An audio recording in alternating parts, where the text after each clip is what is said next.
Muy buenos días, bendiciones amigos, hermanos. Bienvenido a tu canal Palabra de Vida en la Crisis con otro tema muy interesante de la escuela sabática. Esta vez recordemos que estamos estudiando el libro de Juan.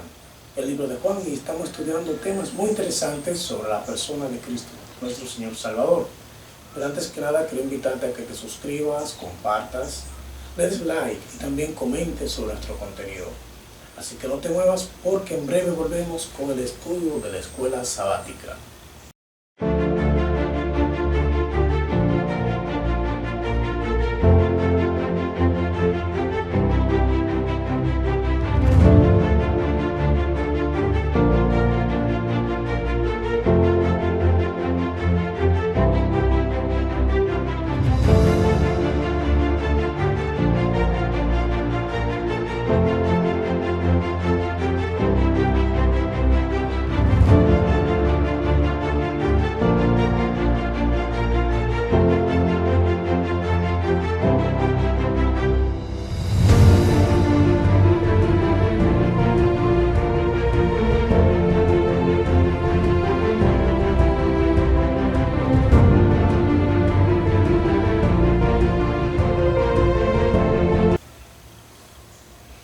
Aquí estamos para estudiar un tema muy interesante sobre la persona de Cristo.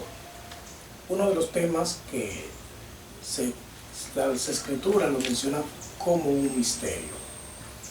Es el misterio de la divinidad de nuestro Señor Jesús. Cómo alguien en carne podía ser Dios también. Así que antes de iniciar este tema muy interesante, a la vez profundo, vamos a pedir la dirección del Espíritu de Dios. Nuestro Dios, nuestro Padre que está en los cielos, gracias por tu bondad, tu misericordia. Al estudiar este tema pedimos la dirección de tu Santo Espíritu, que dirige el pensamiento nuestro en el nombre de Jesús. Amén. Señales de divinidad. Señales de divinidad es el tema que vamos a estar analizando en este momento. Y el versículo de memoria es Juan capítulo 11, versículos 25 y 26. Nos dice: Jesús respondió: yo soy la resurrección y la vida. El que cree en mí, aunque muera, vivirá. Todo el que vive y cree en mí, no morirá para siempre. ¿Crees esto? La Biblia en toda su exposición sobre nuestro Señor Jesucristo deja claro la divinidad que había en Él. Pero algo muy interesante es que esta divinidad nunca la utilizó Jesús para un beneficio propio, que es algo que bueno que establezcamos desde la introducción de este tema que vamos a estar analizando. Nunca esa divinidad, nunca ese poder divino fue usado para un beneficio personal. Siempre fue para beneficiar a los demás. Pues recordemos que en esto hay un conflicto que está de por medio entre el bien y el mal, y la acusación de Satanás con relación a nuestro Señor Jesucristo y al Padre es que el hombre no puede obedecer, que la ley es imposible obedecerla, que no hay forma en que se pueda guardar toda la ley. Nuestro Señor, nuestro Padre Celestial, queriendo mostrar que sí se puede ante el universo, pues de no haber mostrado esta realidad, iba a quedar confuso su manera de gobernar, su manera de hacer las cosas. Y claramente se podría juzgar que la ley de Dios es una imposición y no una norma de vida en la cual nosotros podemos encontrar vida eterna, seguridad, protección.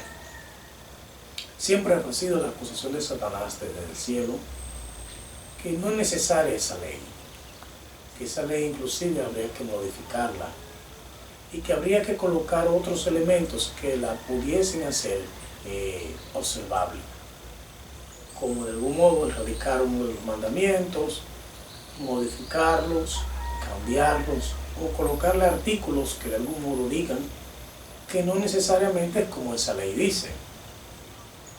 Por lo tanto, cuando nosotros vemos la divinidad de nuestro Señor Jesucristo, tenemos que pensar exactamente en eso también.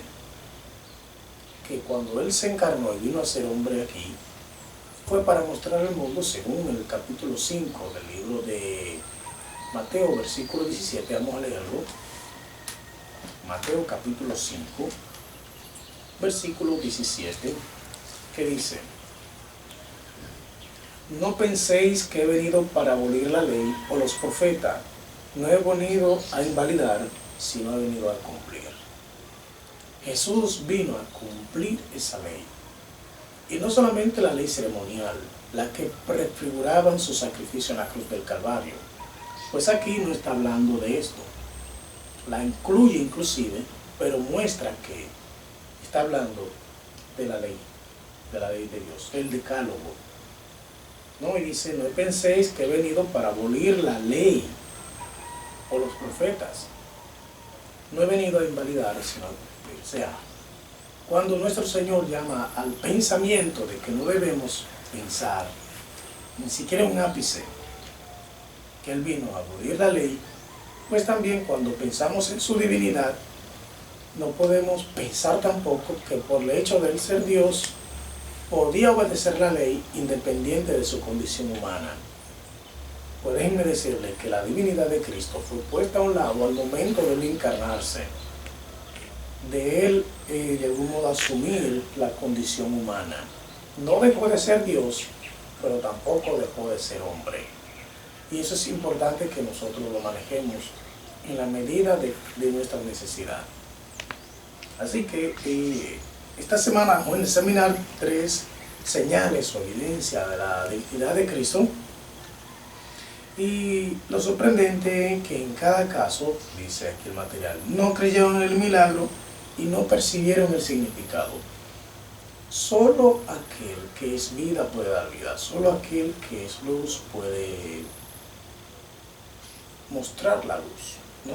Así que vamos inmediatamente al primer tema, que tiene que ver con la alimentación de los 5,000. En esta ocasión era Pascua y había mucha gente en Jerusalén producto de este evento, y de algún modo la noticia de Jesús y de lo que Él hacía era muy conocida y se hacía saber.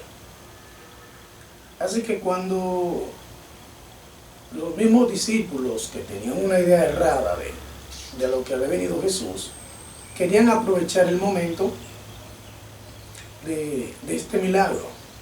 Jesús estaba descansando y ellos los fueron a buscar para que atendiera a la gente. Se dice que se reunieron unas 5,000 personas, sin contar los hombres, 5,000 hombres, sin contar las mujeres y los niños, que regularmente son más. Así que podríamos hablar de una buena cantidad de personas en este momento. Y cuando Jesús, aquí en este primer punto de los panes y los peces, Jesús le puso una prueba a los discípulos. Y a la vez de poner una prueba, también Él mismo quiso mostrar quién era y a qué había venido.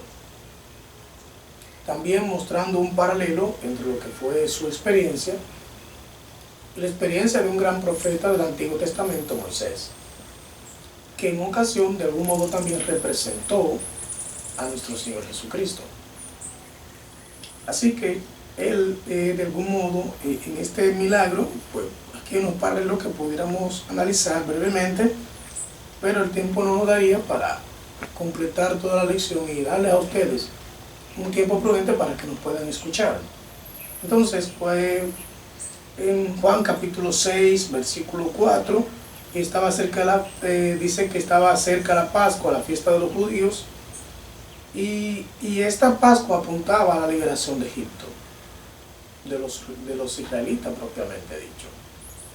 Y cuando esto sucedió, pues era el momento de rememorar esa ocasión. Así que cuando Jesús hace este milagro, de algún modo se ponía en paralelo a la misma experiencia que tuvieron los hijos de Israel, pero en ocasión de aquella fue una liberación física. En esta ocasión Jesús es el que liberta del pecado. Y esa era la intención propiamente dicho. Así que en Deuteronomio capítulo 18, versículo 15, que fue un versículo que leímos la semana pasada, dice: profeta de medio de ti y tus hermanos como yo, te levantará Jehová, tu Dios, a él oiréis. Lo interesante es que los oyentes o los espectadores de este milagro no creyeron en Jesús. Y repito lo que dije la semana pasada: ningún milagro cambia el corazón. Los milagros son una evidencia para que nosotros podamos creer en un poder superior, en alguien que está más allá de nuestras posibilidades, y en alguien que está más allá de lo que nosotros podemos manejar y de lo que podemos hacer.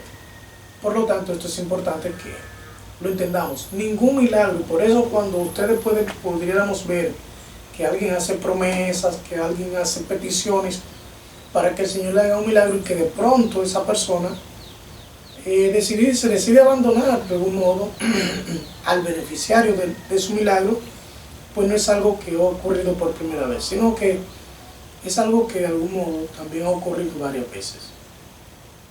Así que esto es importante que lo sepamos. Vamos a la lección entonces del lunes, que habla realmente: este es el profeta, que es el título de esta lección. ¿Y cómo respondió la gente? Dice una pregunta: su milagro, y cómo lo utilizó Jesús para enseñarle quién era. La gente esperaba que Jesús lo libertara del yugo romano. Esa era la expectativa del Mesías que se tenía. Y no solamente del populacho, sino también los mismos discípulos. En esta ocasión los discípulos pensaban coronar a Jesús, y Jesús lo sabía y decidió apartarse. Y cuando la gente le siguió, que fue a buscarlo, le dijo algo muy interesante.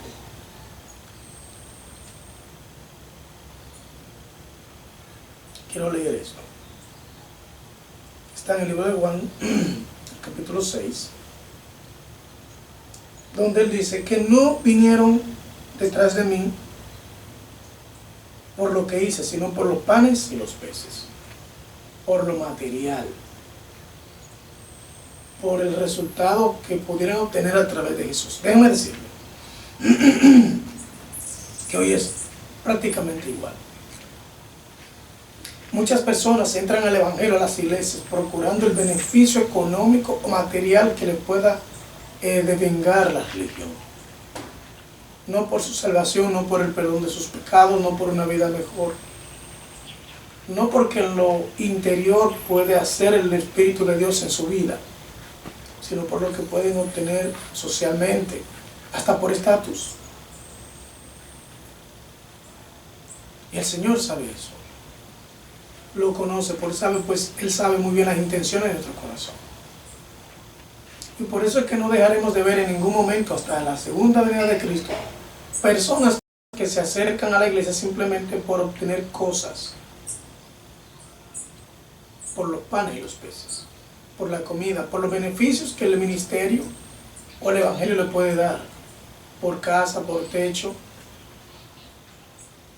por medicinas, por todo ese tipo de cosas que en la condición en la que están puede que se le haga precario conseguir.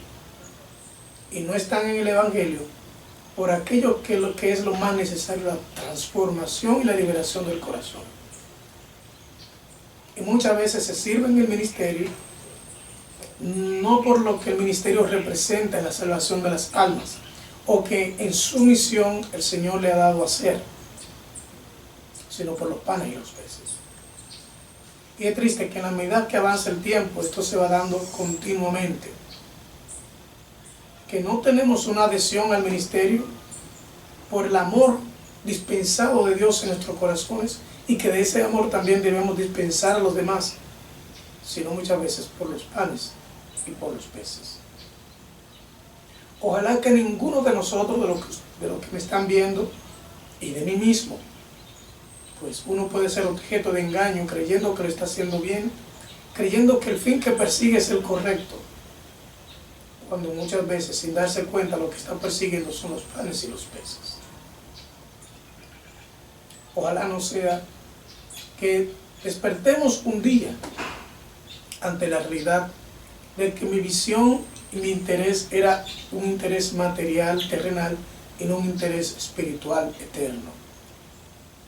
Y que ante ese engaño yo pueda quedar chasqueado en el camino como quedaron los israelitas en el desierto. Pues hay un pensamiento que aparece aquí. Dice en el Salmo de la Senda, la página 348, Jesús no satisfizo su curiosidad, hablando de la gente, dijo tristemente, me buscáis no porque habéis visto las señales, sino porque comiste el pan y os hartasteis. No le buscaban por algún motivo digno, que como habían sido alimentados con los panes, esperaban recibir todavía otros beneficios temporales vinculándose a él. El Salvador les instó, trabajad no por la comida que perece, mas por la comida que a vida eterna permanece. No busquéis solamente el beneficio material.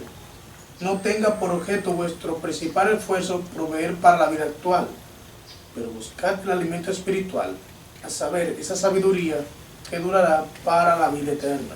Solo el Hijo de Dios puede darla, porque a esto señala el Padre, que es Dios. Eso dice la sierva del Señor en cuanto a la percepción que tenía la gente de Jesús y a la que también puede ser nuestra percepción. La curación del ciego. Aquí en el capítulo 9 de Juan es una historia que tiene muchísimas lecciones y que podemos extraer de ellas multitudes de consejos que cada día necesitaríamos. Aquí aparece un conflicto entre los padres y el hijo, entre el hijo y los fariseos, y se hace una situación donde al final ninguno creyeron, a excepción del muchacho. Así que lo primero es que la situación del muchacho, los discípulos lo relacionaron con un problema de pecado, ¿no? Mas sin embargo el Señor Jesús le esclareció que no, y eso pudiéramos ver algunos textos. Por ejemplo, Éxodo capítulo 20, versículo 5 dice, no te inclinarás a ella ni las honrarás, hablando del mandamiento, porque yo soy Jehová tu Dios fuerte y celoso, que visito la maldad de los padres sobre los hijos hasta la tercera y la cuarta generación de los que me aborrecen. Ahí inmediatamente los discípulos relacionaron que la condición del muchacho estaba relacionada directamente con los padres. Hay ocasiones que sí, hay enfermedades que son ocasionadas por los padres mientras se está en gestación, pero este no era el caso. Así que cada caso nosotros no lo podemos tratar como una generalidad, sino como algo muy particular, dependiendo la voluntad de Dios. De hecho, Jesús dijo que este muchacho nació así para que se mostrase el poder de Dios. Ya en la providencia divina, este caso estaba de algún modo, ¿cómo les digo?, manejado por la providencia divina, para mostrar quién era nuestro Señor Jesucristo. Así que también en Reyes capítulo 5, versículo 15 al 27 también muestra otra historia, y así muchas otras historias en las Escrituras que pudiéramos relacionar. Pero aquí el asunto es que cuando el muchacho, que los padres sabían que había nacido totalmente ciego, de pronto lo ven que llega a su casa y el muchacho muestra un milagro. No se preocuparon necesariamente por el milagro, sino por lo que espiritualmente el asociarse con Jesús implicaría. Y eso fue lo que a ellos más les preocupó. No el milagro, no la evidencia de Jesús, sino la vinculación de su iglesia a la cual ellos pertenecían, por haber sido testigos de algo que estaba fuera inclusive del alcance de sus mismos líderes religiosos. Y eso muchas veces pasa al momento de uno abrazar una verdad. Cómo los líderes religiosos actúan en consecuencia de algo que está por encima de ellos porque temen perder su liderazgo, perder su influencia y perder otras cosas sobre la gente.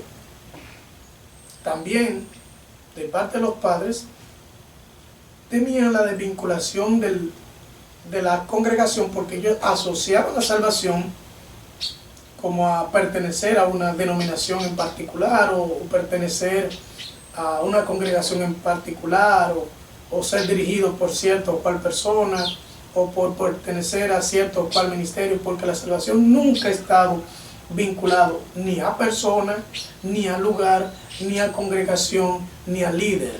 La salvación siempre ha estado vinculada a nuestra fe en el sacrificio de nuestro Señor Jesucristo.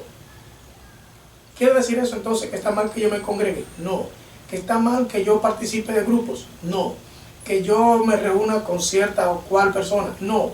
El problema es cuando nosotros vinculamos nuestra salvación a grupos, a personas o a seguimiento de un líder, o a participar de cierta actividad. No, la salvación no está en eso. La salvación está en Cristo Jesús. Y a Él debemos seguir. Y a Él debemos creer.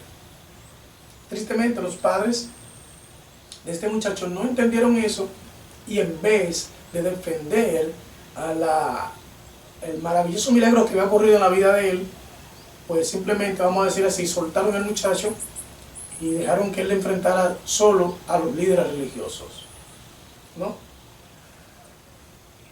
Así que esta parte abarca tanto la parte del martes como la del miércoles, y ahí ya pudimos trabajar este tema.